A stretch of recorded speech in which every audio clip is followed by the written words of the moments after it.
मुनकिर नकीर। बिस्मिल्लाहिर्रहमानिर्रहीम। यकीनन सब तारीफ़ अल्लाह के लिए है। हम उसी की तारीफ़ बयान करते हैं, उसी से मदद के तलबगार हैं, और मैं गवाही देती हूँ कि अल्लाह के सिवा कोई भी माबूद बरहक नहीं। नाज़रीन, मौत एक ऐसी हकीकत है जिससे हर एक इंसान को रूबरू होना है।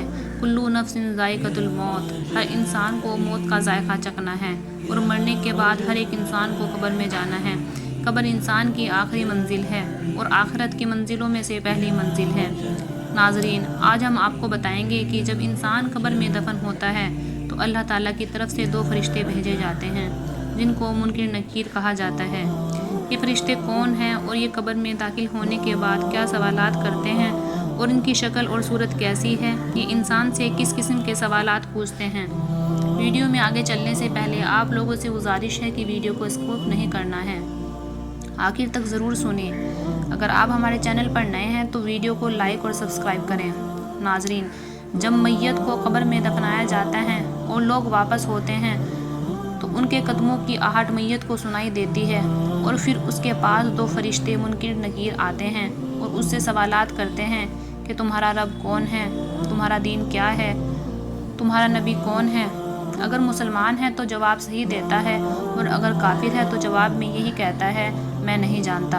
हज़रत उमर रज़ी अल्लाह अन्हा फरमाते हैं कि हुज़ूर अकरम सल्लल्लाहु अलैहि वसल्लम ने मुझसे फरमाया, ए उमर, तुम्हारा उस वक्त क्या हाल होगा जब तुम 4 हाथ की लंबी और 2 हाथ चौड़ी ज़मीन में यानी कब्र में होंगे और तुम मुनकिर नकीर को देखोगे। मैंने अर्ज़ किया, या रसूल अल्लाह, मुनकिर नकीर कौन है? हुज़ूर सल्लल्लाहु अलैहि वसल्लम ने फरमाया, ये कब्र में इम्तिहान लेने वाले 2 फरिश्ते हैं जो कब्र को अपने दांतों से कुरेदेंगे, और उनके बाल इतने लंबे होंगे कि वो अपने बालों को रोनते हुए आएंगे, और उनकी आवाज़ ज़ोरदार गरज की तरह होगी। उन दोनों के पास बड़ा हथौड़ा होगा जो इतना भारी होगा कि सारे ज़मीन के इंसान उस हथौड़े को ना उठा सकेंगे। वो तुम्हारा इम्तिहान लेंगे। अगर तुम जवाब ना दे सके या तुम लड़खड़ा गए तो वो तुम्हें हथौड़ा इतनी ज़ोर से मारेंगे कि तुम राख बन जाओगे। मैंने कहा, या रसूल अल्लाह, क्या उस वक्त मैं अपनी इसी हालत में होऊंगा? हुजूर ने फरमाया, हाँ। फिर मैंने कहा, तो मैं उन्हें देख लूँगा। एक रिवायत में ये है कि हुजूर सल्लल्लाहु अलैहि वसल्लम ने फरमाया, उस जात की कसम जिसने मुझे हक देकर भेजा है, मुझे हज़रत जिब्रील अलैहिस्सलाम ने बताया है, वे दोनों तुमसे सवालात करेंगे कि तुम्हारा रब कौन है। तो मैं कहूँगा कि मेरा रब अल्लाह है। तुम बताओ तुम्हारा रब कौन है? मेरा हुजूर नबी है। तुम बताओ तुम्हारा हुजूर कौन है? और इस्लाम मेरा दीन है। तुम बताओ तुम दोनों का दीन क्या है?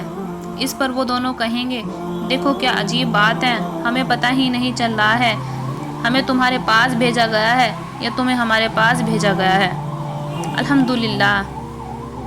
अब्दुल वाहिदुल मुक़द्दिसी फ़ी किताबुल तक़सीम। मुनकिर नकीर के मुताबिक एक और रिवायत है कि हज़रत अबू हुरैरा रज़ी अल्लाह कहते हैं कि एक जनाजे में हम नबी के साथ थे।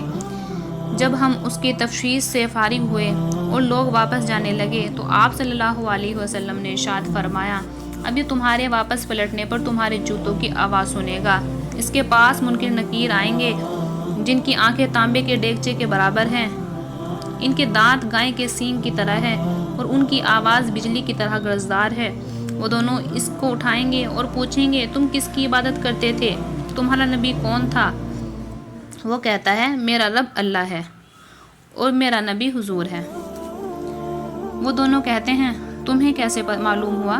वो कहता है, मैंने अल्लाह की किताब में पढ़ा है, उस पर ईमान लाया हूँ और उसकी तस्दीक की है।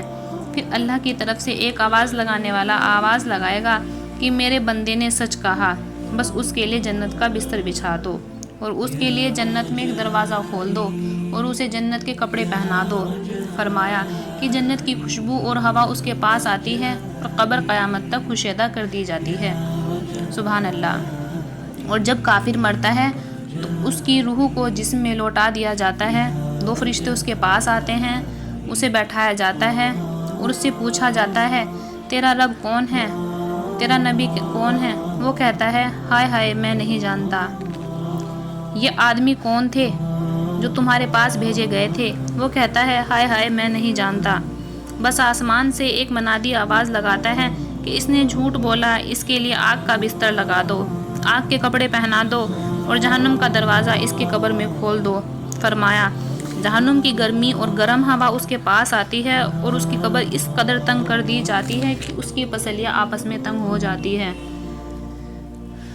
جریر کے حدیث میں اضافہ ہے کہ پھر اس پر اندھا بہرا فرشتہ، یعنی جو کسی کی دریافت نہیں سنتا، مقرر کر دیا جاتا ہے، اور اس کے پاس لوہے کا ایک ایسا برج ہوتا ہے کہ اگر اسے پہاڑ پر مار دیا جائے تو پہاڑ ریزہ ریزہ ہو جائے۔ فرمایا کہ وہ برج اس مردے پر مارتا ہے، اس کی مار کی آواز مشرق سے مغرب تک ہر چیز سنتی ہے سوائے جن و انس کے، اور مردہ بھی مٹی ہو جاتا ہے۔ پھر اس پر روح دوبارہ ڈالی جاتی ہے۔ اللہ تعالی ہم سب کو اپنے حفظ و امان میں رکھے، آمین۔